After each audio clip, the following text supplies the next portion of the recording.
The government announced 25 million ringgit for the launch of Rakan KKM under Budget 2025.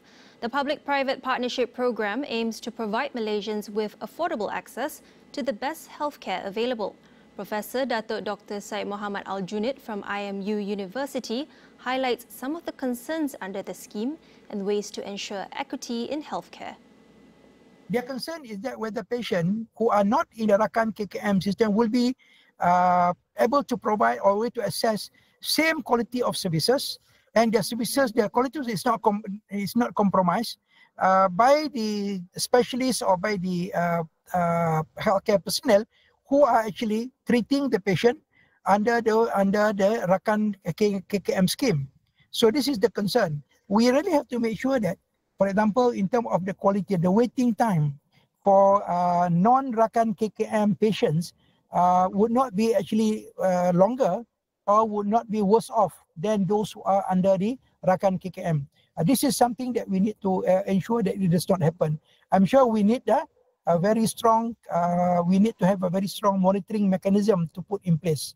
Therefore, he called for capping of the amount of reimbursement that doctors and specialists can obtain from the Rakan KKM scheme.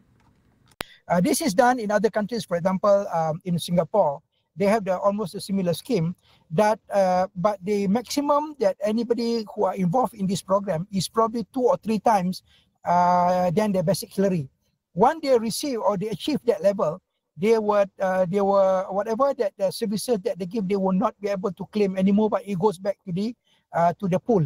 So in other words, this will discourage them to put too much attention or to actually entice them away from the non-Rakan KKM patient and provide equal services to those who are actually unable to embark on the Rakan KKM because they may not have the ability to pay for the services. So that is capping is very important.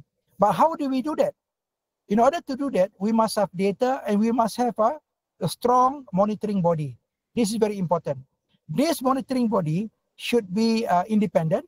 And if we actually build this monitoring mechanism within the system itself, there will be a lot of conflict of interest. Maybe if we ask if the headed by head of the department, for example, but the head of the department might also be involved in the scheme. So there is very little incentive for them to regulate the system.